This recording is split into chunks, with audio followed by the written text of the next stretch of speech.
Bonjour à tous et bienvenue dans cette toute nouvelle vidéo où on va parler des top films de 2025. Alors en préambule, et je l'avais déjà dit dans le bilan, cette année 2025 fut très compliquée pour moi en termes de cinéma. Je n'ai pas retrouvé de grandes sensations parmi les propositions faites par les studios en 2025, ou même carrément sur les plateformes de VOD, car certains films sortent directement sur les plateformes de VOD et non en salle. Et pourtant, la plupart ont été conçus pour la salle de cinéma. Et ça aussi, c'est important de le dire. La plupart des films que j'ai vus étaient très moyens, voire pas du tout bons. Vous l'avez déjà vu dans le flop de l'année 2025, la vidéo précédente. Mais ici, pour ce top, j'ai eu beaucoup de mal à le faire. Parce que même ce top a un goût de mouais. Et ce qui me choque le plus, c'est que dans ce top, il y a quand même 3 films VOD, dont un film d'animation. Pour le reste, ils sont tous sortis au cinéma cette année. Ce n'est même pas un top 10, c'est un top 9, pour vous dire que j'ai eu vraiment du mal à trouver 9 films qui étaient plutôt corrects cette année. Donc soyez indulgents avec moi, je dois avouer que cette année, pour moi, c'était pas foufou.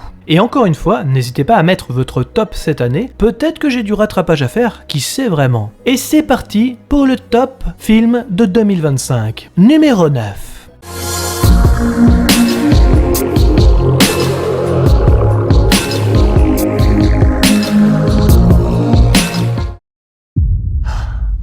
C'est pas trop tard.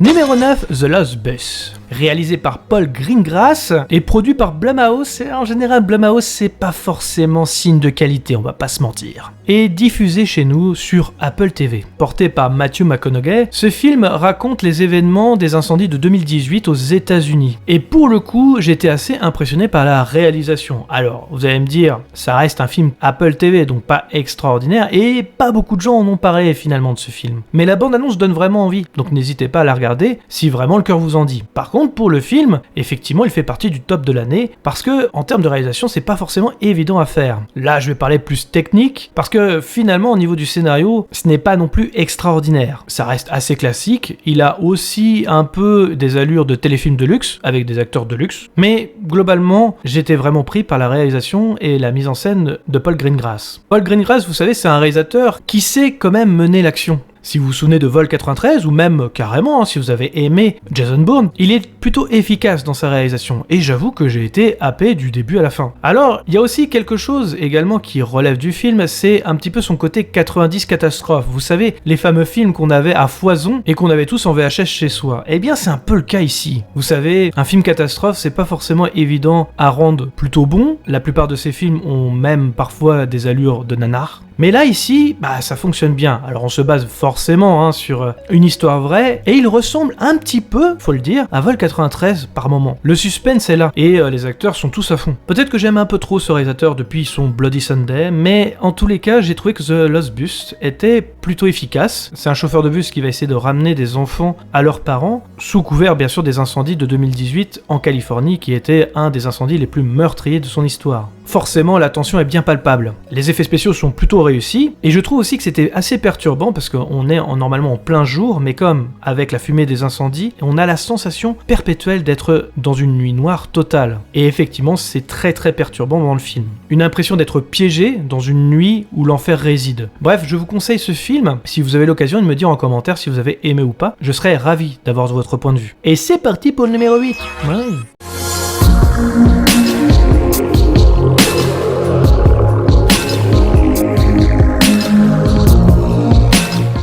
Qui êtes-vous? Frank Drebin, Brigade Spéciale. La nouvelle version.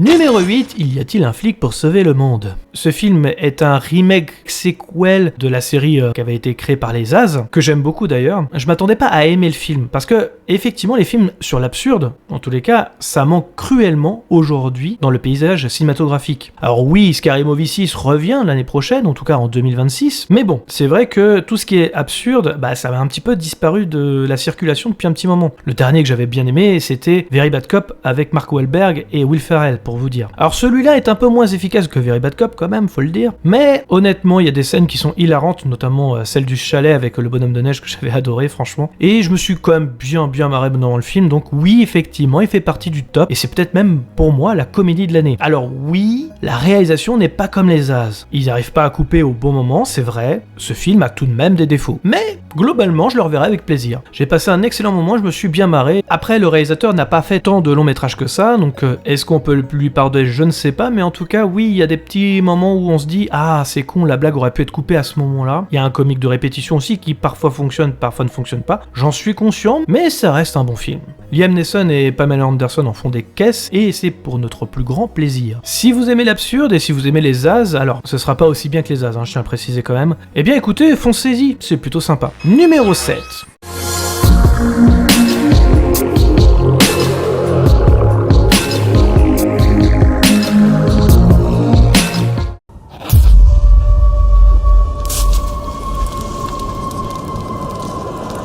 Maintenant, sauve-toi.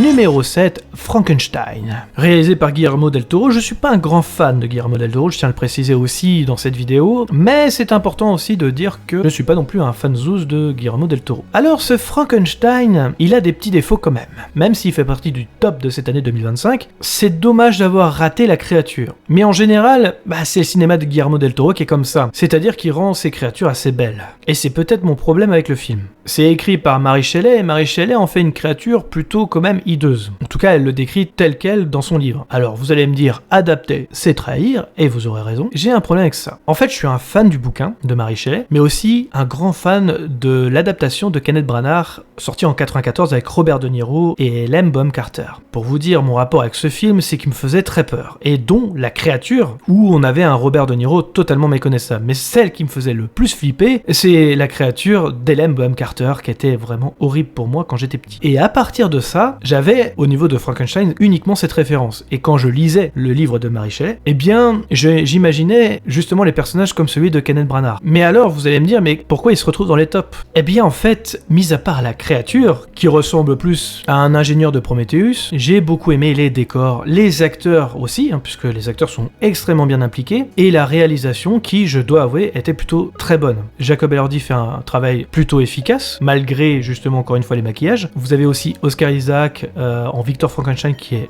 démentiel, clairement c'est peut-être la meilleure adaptation de Victor Frankenstein au cinéma, clairement. Alors il est sorti sur Netflix, mais il est sorti dans certaines salles de cinéma, je tiens à le préciser aussi. J'ai pas eu la chance malheureusement de le voir au cinéma parce que dans la région où je suis, malheureusement il ne le diffusait pas, donc je l'ai regardé directement sur Netflix. Mais purée, qu'est-ce que j'aurais adoré voir ça en grand écran. Vraiment, ça a de la gueule quoi. Et le côté steampunk, il est accentué aussi par le travail de Guillermo del Toro, et je dois avouer que c'est ça qui m'a le plus impressionné dans le film. Les décors sont magnifiques, clairement, et pour son histoire, elle est plutôt bien adaptée. Alors oui, il y a des petites différences avec le livre, évidemment. Encore une fois, adapté, oui, c'est trahir. Mais par rapport aux propos que développe Guillermo del Toro, en fait, finalement, ça fait sens. Il faut avouer aussi que je suis fan du livre. Est-ce que ça fait de moi de quelqu'un d'objectif? Je ne sais pas. En tous les cas, les thématiques qui sont abordées par Guillermo del Toro, c'est à peu près les mêmes choses que le livre. Donc finalement, évidemment, on va traiter de l'homme qui se prend pour Dieu, donc le rapport avec la religion, sujet que Guillermo del Toro adore exploiter dans ses films. Vous avez également aussi l'éducation, le rejet des parents, et bien sûr, qui est le véritable monstre dans l'histoire. Tous ces thématiques ont été repris maintes et maintes fois dans la littérature, mais jamais autant mieux abordés que dans Frankenstein. Donc je vous invite à lire le livre, je vous invite à regarder aussi celui de 1994, réalisé par Kenneth Branagh, car il est vraiment, je trouve, très flippant dans son traitement, et c'est ça qui manque, je trouve, à son Frankenstein de Guillermo del Toro. Mais, mis à part ça, c'est un excellent film du réalisateur, peut-être même, je crois, celui que je préfère. Et on va passer au numéro 6.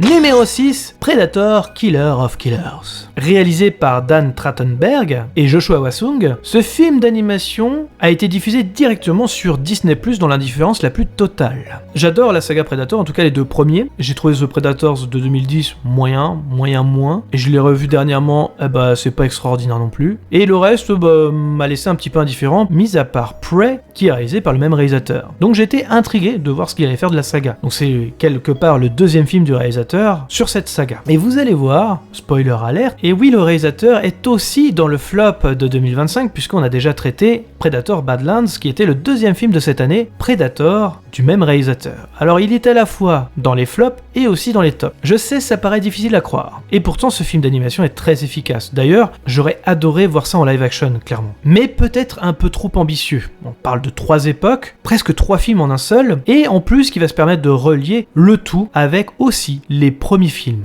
On sent que le réalisateur veut faire du renouveau avec la saga, et pas forcément la trahir. Même s'il a fait Predator Badlands, je considère quand même qu'il est peut-être la bonne personne pour la saga. Il essaye de créer du nouveau, qu'on aime ou qu'on n'aime pas, la preuve en est, c'est que Predator Badlands est pour moi dans les flops, mais j'ai adoré le film d'animation. Et je vous le conseille si vous aimez vraiment la saga Predator. Ça dure pas très longtemps, je crois, ça dure 1h30. Ouais, c'est ça dure 1h30. Ça vous prendra pas beaucoup de temps finalement à regarder ce film, et honnêtement, il est extrêmement bien réalisé. Le film n'a pas été très bien reçu, mais pour moi, j'ai adoré l'expérience. Et c'est pour ça que c'est dans mon top de 2025. Je vous conseille vraiment ce petit film d'animation, réalisé par des passionnés justement de la saga. Et on va passer au numéro 5. Bah oui, déjà.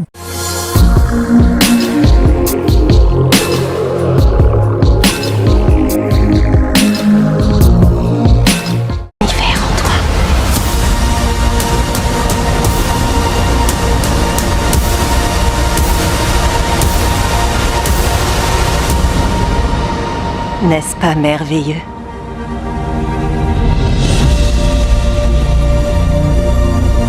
Numéro 5, Life of Chuck.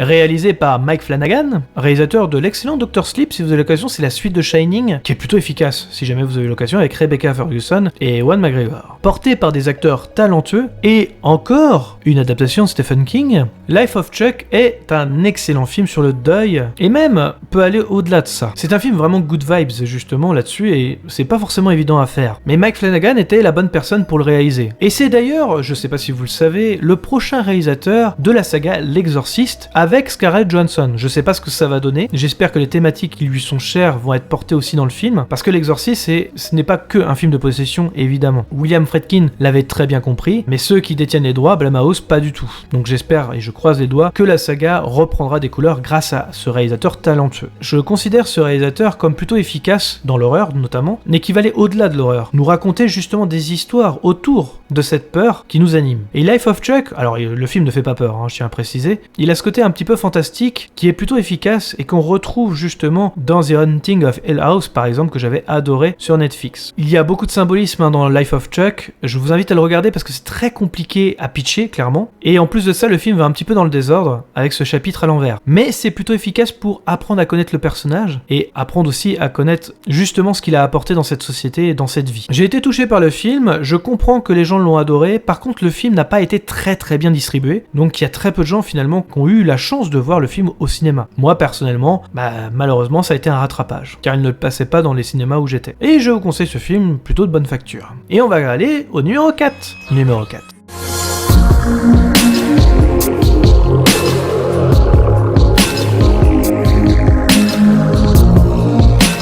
Je vais pas vous faire peur. J'ai l'impression que vous m'avez oublié. Allez, ouvrez la porte, laissez-moi sortir. Stack, c'est toi? Mais oui, c'est moi, vas-y, ouvre. C'est pas ton frère.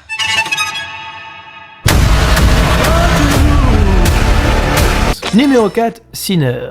Alors ce film, on en a fait des caisses quand il est sorti. D'ailleurs, il y a beaucoup de films qui en ont fait des caisses, en tout cas sur les réseaux sociaux, qui ont pu desservir le film, je pense. Moi, personnellement, quand j'étais le voir au cinéma et vu l'engouement du film, j'ai cru que j'allais prendre une claque. Et malheureusement, ça n'a pas été le cas. Alors, vous allez me dire, mais il est quand même 4ème de ton top. Oui, c'est vrai, il est 4ème de mon top. Parce que, même si ça a été une déception pour moi, parce que je trouve qu'on en a fait des tonnes avec le film, eh bien, le film est plutôt bon dans son ensemble, clairement, mais il ne sera pas non plus marquant pour moi. C'est pas le film de l'année non plus. Parce que les gens qui ont encensé le film, j'ai cru que j'allais avoir un film extraordinaire. Mais ça n'a pas été le cas. Par contre, j'ai adoré l'ambiance. Alors, ce que je vais vous dire va paraître un peu étonnant, mais c'était un mix entre Une nuit en enfer, en beaucoup moins gore certes, et un film sur le blues. Oui, le mélange peut paraître étonnant, mais c'est vraiment le cas dans le film. Et l'ambiance, c'est un gros point fort dans le film. J'ai adoré aussi le côté musique irlandaise porté par Jack O'Connell, qui fait à un moment un petit peu comédie musicale qui était plutôt bon, faut le dire. Et je tiens à préciser que ça fait pas peur, hein. C'est un peu gore certes, mais c'est pas non plus l'objet du film. On est plus dans un côté fantastique plutôt qu'un film d'horreur. Mais clairement, le film est efficace, je dois bien l'avouer. Et les thématiques abordées sont plutôt intéressantes. Thématiques d'ailleurs qui ressemblent étrangement aussi à une série qui est sortie cette année, Welcome to Derry, où il y a une scène un peu similaire dans la série. Mais le film est plutôt sympa et les acteurs sont plutôt bons aussi. Ryan Coogler, c'est un réalisateur que j'apprécie, clairement, et là, il livre encore un film plutôt sympa. Mais encore une fois, je le considère pas non plus comme un chef-d'œuvre, hein. Petit point faible, il dure 2h17. Est-ce que c'était nécessaire 2h17 ?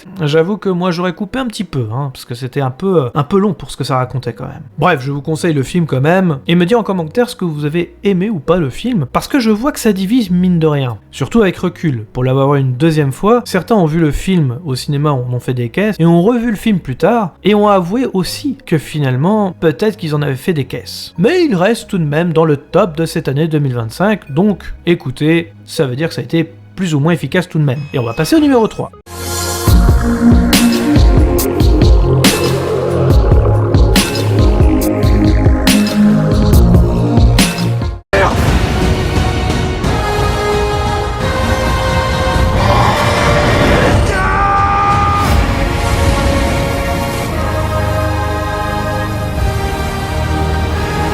Numéro 3, Avatar de feu et de cendres. Alors ce film est un peu particulier tout de même. Est-ce que l'aspect technique en fait vraiment un véritable bon film ? C'est la question qu'on pourrait se poser. Alors vous allez me dire, il est en numéro 3, c'est forcément un bon film. Alors c'est pas un chef-d'œuvre non plus. Il y a de gros défauts et on va y revenir un petit peu quand même. Mais oui, le film est aussi une redite des deux premiers. Et oui, c'est un défaut. Clairement, c'est un défaut. On va pas se cacher derrière ça non plus. Mais je dois avouer que pour moi, c'est la véritable suite d'Avatar 1 que j'avais adoré au demeurant. Parce que c'est une suite sans les défauts du 2. Même s'il y a de la redite, c'est beaucoup mieux raconté dans ce film que dans le deuxième opus. Par exemple, il dure 3h17 et là pour le coup, j'ai pas vu le temps passer contrairement au deuxième. Alors, il y a une vidéo sur le deuxième film si vous voulez la voir où j'explique un peu les défauts du film et je crois que d'ailleurs la plupart des gens sont unanimes quand même sur le deuxième film, sur ses défauts, sur ses qualités, mais le troisième opus a cette partie sombre qui manquait dans le deuxième opus par exemple et qui apporte une plus-value au film. On parle de suicide par exemple à un moment donné, ce qui n'est pas forcément évident dans un film familial comme Avatar, ou même du sacrifier quelqu'un qu'on aime.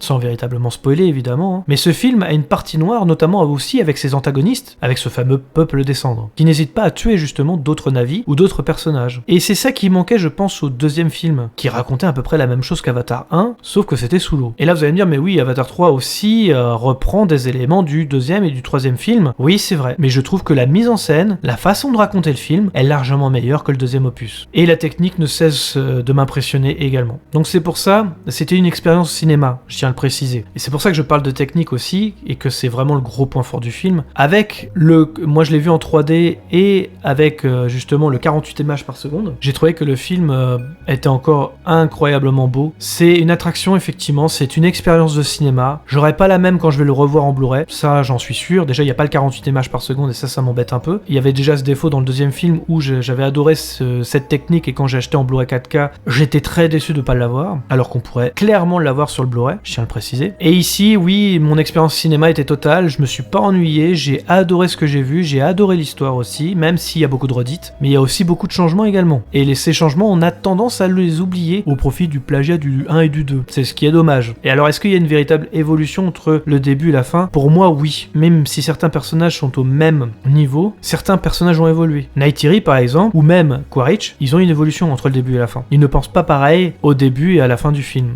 Donc pour moi, oui, c'est une évolution essentielle au film. Alors oui, il y a des personnages qui restent au même point, évidemment. Notamment Kiri, par exemple, qui fait exactement la même chose que dans le deuxième opus. Mais globalement, j'ai adoré mon expérience en salle de cinéma, et je vais pas vous mentir, j'ai préféré cet opus au deuxième film que j'avais trouvé vraiment pas bon dans son traitement. Et on va passer au numéro 2. Numéro 2.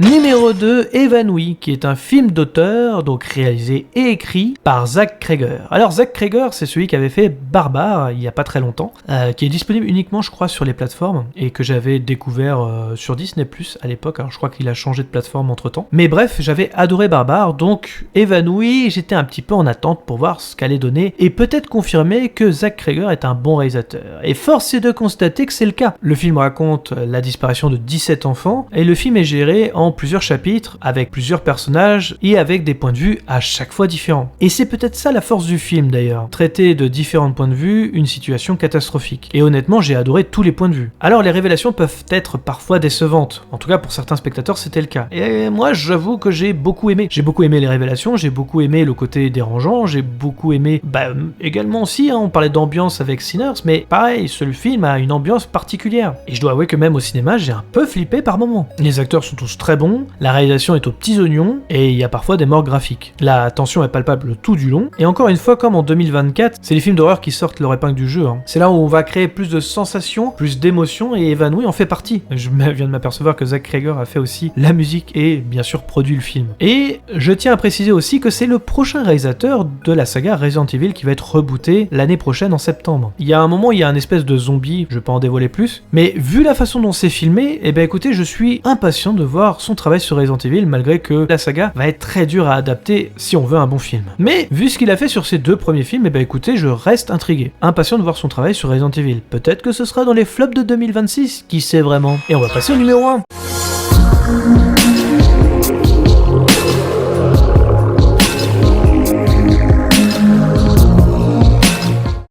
Car c'est un jour de gloire.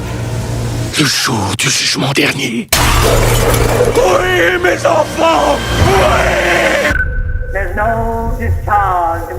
Numéro 1, 28 ans plus tard. Réalisé par Danny Boyle, le créateur de 28 jours plus tard, et scénarisé par Alex Garland, donc le papa de Civil War, que j'avais adoré, souvenez-vous. 28 ans plus tard, je tiens à préciser encore une fois, même s'il est premier de mon top de 2025, je trouve pas que ce soit un film, encore une fois, extraordinaire ou un chef-d'œuvre. Mais j'ai adoré mon expérience. Alors je vais m'expliquer quand même. Je comprends que beaucoup de gens n'ont pas aimé le film, parce que c'est pas du tout ce qu'ils attendaient. Revenons un petit peu en arrière, dans 28 semaines plus tard, on a un final qui nous indique que clairement le virus arrive en Europe. Les images du Trocadéro sont filmées avec des infectés qui courent près de la Tour Eiffel. Alors quand on voit ça, on se dit mais le monde est foutu. Autant dans 28 semaines plus tard, le virus est confiné en Angleterre, ça va être très compliqué. Alors imaginez depuis 28 semaines plus tard les spéculations autour d'un troisième film. Eh bien Danny Boyle et Alex Garland ont décidé de faire un film complètement différent. Et je comprends que certains soient déçus. Alors parfois, prendre à revers le public peut donner de très mauvaises choses, mais aussi de très bonnes. Et l'idée de faire un film que l'on n'attend pas, écoutez, ça m'a séduit. Ça m'a séduit déjà dans sa proposition, parce que ça aurait pu être un film totalement raté, ce qui n'est pas vraiment le cas. Alors oui, j'ai vu la critique de Joueur du Grenier qui, justement, a démonté le film point par point, et il donne de très bons arguments, au passage. Je suis même parfois d'accord avec lui. Il s'est pris d'ailleurs pas mal de sauts de merde en pensant que, justement, Joueur de Grenier n'avait pas compris le film. Ce qui est totalement faux, justement, il a très bien compris le film. Parce que c'est vrai, Alex Garland, quand il écrit quelque chose, il y va un petit peu avec les sabots. Ça, c'est vrai aussi. Donc, je ne nie pas non plus les défauts du film. Clairement pas. Il y a des téléportations, il y a des moments où on se dit c'est bizarre, cette zone-là elle était portée par plein d'infectés et là il n'y a plus personne. On se dit c'est un peu bizarre quand même. Oui, les infectés se déplacent aussi, donc forcément ils vont pas forcément être au même endroit. Ça c'est vrai. C'est parfois explicable. Et ces défauts-là, je vais vous dire, je m'y attendais un petit peu. Parce que oui, dans 28 jours plus tard et dans 28 semaines plus tard, il y a les mêmes défauts aussi. Alors, est-ce qu'il faut y réitérer ces mêmes défauts pour être cohérent? Non, il faut pas le faire non plus. Mais ouais, ces défauts-là, vous pouvez les porter aussi sur 28 jours et 28 semaines plus tard. Donc, bon, ça reste cohérent dans la saga quelque part. Mais ça m'a pas forcément déçu dans le film. Parce que je m'y attendais un petit peu, comme je le disais. Ce qui m'a plu, c'est d'avoir presque deux films dans le même film. On a la première partie avec le père, joué par Aaron Taylor-Johnson, qui entraîne son fils vers une initiation pour devenir presque un adulte. Donc ce rite d'initiation est plutôt intéressant. Par contre, c'est très lent à suivre, ça j'en suis conscient. Mais ça permet de voir justement que le virus a évolué et qu'il existe des infectés totalement différents. Et la deuxième partie, où c'est justement l'émancipation du fils vers l'âge adulte. Et là, c'est encore encore plus intéressant, je trouve. D'ailleurs, le film m'a eu avec le personnage de Ralph Fiennes, le fameux médecin, qui te fait justement un monologue sur la vie et la mort. Et j'ai trouvé ça ultra efficace et super bien écrit. Alors oui, le film ne fait pas peur. Le film n'est pas si gore que ça. Et parfois, on ne se sent pas vraiment en danger. Mais c'est pas forcément le propos du film. Alors oui, les thématiques sont parfois amenées avec de gros sabots, comme Alex Garland sait le faire, évidemment. Et j'ai trouvé ça efficace et bien mis en scène. On te prend pas forcément par la main pour t'expliquer les choses. Notamment dans son dernier acte, qui m'a perturbé aussi à la fin de mon visionnage. Car oui, j'avais pas forcément compris ce que c'était à la fin. Et d'ailleurs, la plupart des gens non plus. Puisque le personnage, incarné par Jack O'Connell, s'appelle Jimmy, et c'est un hommage à Jimmy Savile. Jimmy Savile, c'est un Britannique qui a sévi durant des années sur des agressions sexuelles. Et si vous avez le cran de regarder le documentaire qui est associé sur Netflix, je vous le conseille. Ça va vous aider à comprendre un petit peu ce qui sont ces barjots. Ce qui crée finalement un sacré malaise à la fin du film, portant sur une suite, justement, qui sortira en janvier 2026, que je n'ai pas encore vu à l'heure où je enregistre cette vidéo. Je tiens à le préciser quand même, au cas où.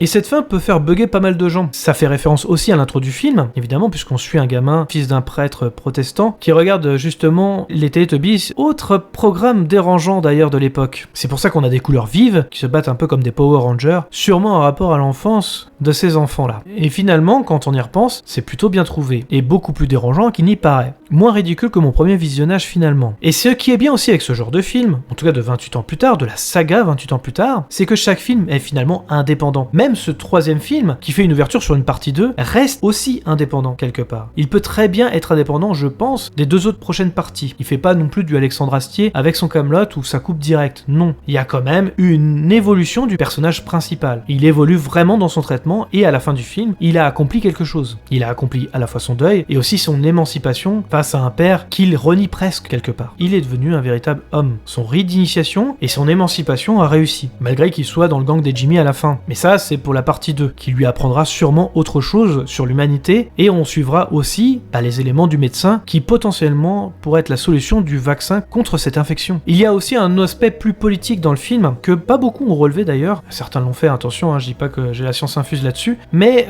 concernant justement le Brexit. Vous savez, Danny Boyle est contre le Brexit, il l'a déjà dit plusieurs fois, et notamment dans Trainspotting 2, si vous avez vu le film, et ici c'est encore plus probant. J'en reviens un petit peu en arrière, quand 28 semaines plus tard parle justement de ce virus qui arrive en Europe. Qu'est-ce que fait Danny Boyle? Il nous explique que l'Europe a réussi à trouver un vaccin, a réussi à éradiquer le virus, et a mis l'Angleterre en quarantaine, comme s'ils étaient justement hors de l'Europe, comme si on les avait laissés tomber. Et justement ça raconte un peu ça le Brexit. Une Angleterre toute seule ne peut pas survivre. Et c'est un petit peu le message de Danny Boyle dedans. Et j'ai trouvé justement ce message plutôt couillu de sa part. Et je trouve que la critique justement du Brexit est mieux mis en scène dans 28 ans plus tard que dans Trainspotting 2 que j'avais adoré aussi. Et il y a une vidéo dessus si vous voulez. Bref, 28 ans plus tard, ça reste mon expérience cinéma préférée de l'année, avec justement Évanoui et Avatar 3 évidemment pour le côté technique. Encore une fois, ce n'est pas des films extraordinaires que j'ai eu en 2025. J'ai peut-être loupé de grands films, n'hésitez pas à mettre votre top justement en commentaire, je serais ravi d'y jeter un coup d'œil et peut-être même de faire un rattrapage sur les films que j'ai pu manquer, même si j'ai beaucoup été au cinéma cette année. Cette vidéo est terminée sur le top des films de 2025, je vous retrouve dans quelques jours, voire quelques semaines, pour le flop série de 2025. Ciao! Merci à tous d'avoir regardé cette vidéo, je précise qu'il s'agit d'un avis et non d'une pensée unique. Pensez à liker, commenter, mettre un pouce bleu et d'activer la cloche pour ne rien rater. Nous sommes dispo sur les réseaux sociaux Facebook, Twitter, Instagram, les liens sont dans la description. Nous sommes également disponibles sur toutes les plateformes de podcast. Je vous invite donc à vous abonner quelle que soit la plateforme et de laisser un commentaire, nous y répondrons avec plaisir. Dans tous les cas, rendez-vous dans les salles obscures pour de nouvelles aventures. Bonne soirée à tous.